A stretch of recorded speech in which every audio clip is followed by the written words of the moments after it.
Assalamualaikum warahmatullahi wabarakatuh. Perkenalkan, nama saya Latif Arif Anggora, NKM 1970651. 66086.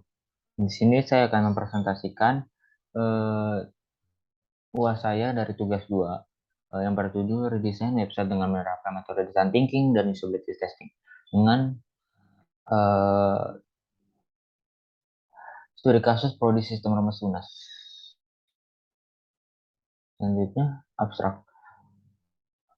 Abstrak isi pada abstrak ini, pada zaman digital serba digital ini, pengembangan teknologi dan internet membawa pengaruh dalam setiap aspek kehidupan dan kegiatan sehari-hari. Salah satunya dalam mencari sebuah informasi lembaga pendidikan. Dalam mencari lembaga pendidikan, kita harus selektif dalam memilih tempat menimba ilmu. Salah satu sumber informasi ini adalah website. Website harus menyajikan sebuah informasi secara lengkap dan kompleks. Maka sebab itu sebuah website harus memiliki desain dan flow yang mudah dimengerti pengguna untuk memberi kesan nyaman bagi pengguna. Selanjutnya, pendahuluan. Isi pendahuluan ini adalah pengembangan teknologi dan internet membawa pengaruh dalam setiap kegiatan dan aktivitas sehari-hari untuk mencari sebuah informasi. Tidak luput dari pengembangan teknologi dan internet, karena dengan teknologi dan internet menambah fleksibilitas dan menghempatkan waktu. Dalam mencari sebuah lembaga pendidikan, itu universitas, harus sangat selektif dalam menggali informasi yang ada. Sebagian orang mengulik informasi sebuah universitas akan mencari sebuah website universitas maupun prodi tersebut. Lembaga pendidikan pun harus mempertimbangkan ini untuk mempromosikan lembaga mereka dengan menyajikan informasi yang lengkap dan kompleks dengan desain website semenarik mungkin dan mudah dimengerti user. Dengan metode design thinking, desain yang dikembangkan dapat memahami pengguna, menentang asumsi, dan mengidentifikasikan kembali masalah. Di Universitas Nasional ini salah satu kampus ternama di DKI Jakarta yang memiliki prodi sistem informasi yang mempunyai banyak peminat. Sistem informasi UNAS berupaya memberikan informasi yang lengkap melalui website untuk menambah informasi bagi user. Penulis melakukan desain ulang atau redesign terhadap platform website milik lembaga tersebut. Dalam penggunaan redesign ini, penulis menggunakan metode design thinking, dan design thinking itu merupakan sebuah metode yang memiliki pendekatan desain dengan menggunakan manusia sebagai pusat dalam penyelesaian masalah atau human centered. Selanjutnya, eh, studi literatur. Eh, dari studi literatur ini diisi dalam merancang sebuah website, sangat butuh banyak pertimbangan supaya mencapai goals yang diinginkan. Saat merancang desain sebuah website, wajib memperhatikan hal yang detail seperti memikirkan perpaduan warna, besar font, animasi yang diinginkan, dan salah satu cara untuk menarik target konsumen dengan cara menggunakan desain produk menarik mungkin, dan bagaimana user tertarik untuk melihat dan mencari informasi yang diperlukan. Pada sebagian lembaga pendidikan kurang memperhatikan hal seperti ini. Desain web secara rapi dan baik. Bagaimana user berlaku dengan metode design thinking sangat tepat karena design thinking berfokus dengan human centris.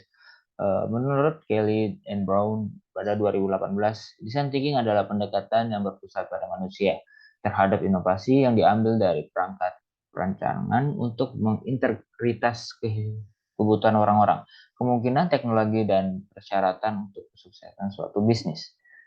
Karena design thinking dan usability testing sangat tepat untuk membangun desain sebuah. Sebab itu dibutuhkan desain ulang, mengadakan riset testing ke beberapa target pasar. Selanjutnya, metode penelitian. Nah, saya sudah membuat flow dalam perancangan redesign ini. Mulai dari analisa permasalahan, studi literatur, pengumpulan data dan mendukung, advertise, define, idea, prototype test. Kalau disetujui, lanjut ke kumpulan dan saran. Kalau tidak setuju, akan balik ke empathize lagi. Nah, di sini penjelasan dari flow tersebut. analisis permasalahan. Pada bagian ini meliputi beberapa bagian seperti pembedaan, spesifikasi, klarifikasi, lalu diintegrasikan ke dalam kelompok tertentu. Selanjutnya, studi literatur merupakan dasar-dasar teori seperti jurnal, dan artikel sebagai referensi untuk menambah literasi untuk memperkuat teori yang dibutuhkan. Selanjutnya, pengumpulan data pendukung.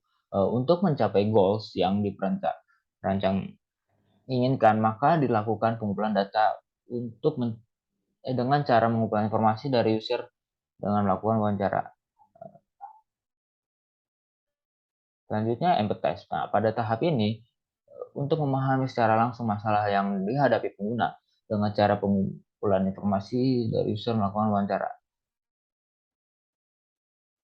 Selanjutnya, define. Define setelah pengumpulan informasi, selanjutnya merancangkan interpretasi masalah sudah ditemukan melalui wawancara tersebut. Nanti IDET ini telah mengidentifikasi masalah yang ada.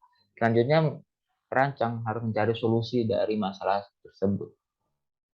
Selanjutnya, IDET prototype. Nah,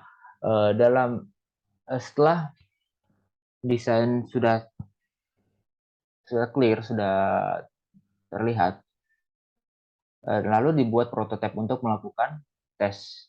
Nah, untuk memudahkan prototipe ini untuk memudahkan user sebagai penguji coba melalui wawancara. Nah, selanjutnya tes.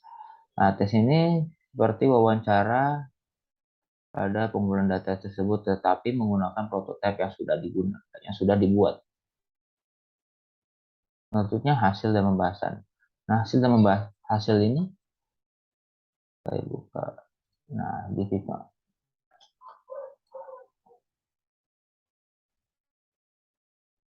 Saya sudah membuat desain dan mungkin masih banyak revisi.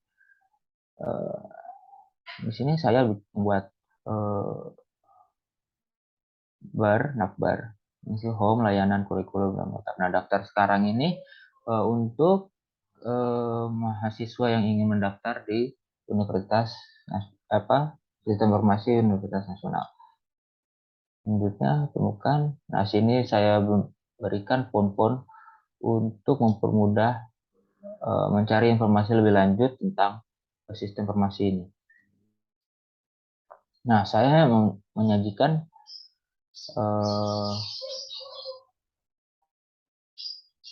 perihal tentang UNAS, informasi tentang UNAS, tentang sistem informasi dan himasi. User hanya tinggal memilih informasi apa yang ingin dibaca, yang ingin dicari. Selanjutnya, berita kami. Saya membuat artikel-artikel di sini untuk menguatkan dan user untuk memilih sistem informasi UNAS ini. Dan saya memiliki dan kontak person, layak page-nya. Selanjutnya, sosial media lagi untuk memudahkan user dalam mencari informasi lebih lanjut. Selanjutnya, pembahasan. Nah, saya baru membuat landing page, belum membuat page-page selanjutnya seperti layanan, kurikulum, kontak, dan daftar. Selanjutnya, pembahasan. Dalam tampilan landing page, desain terbaru ini terdapat search bar untuk membantu pengguna dalam mencari informasi yang diinginkan dengan search bar. Pemilihan itu terbuang waktu. Lalu tampilan lebih simpel dan clean karena menggunakan perpaduan warna yang antara dominan putih, biru, dan kuning, yang dimana lebih nyaman dilihat karena putih memiliki warna netral. Tentunya kesimpulan.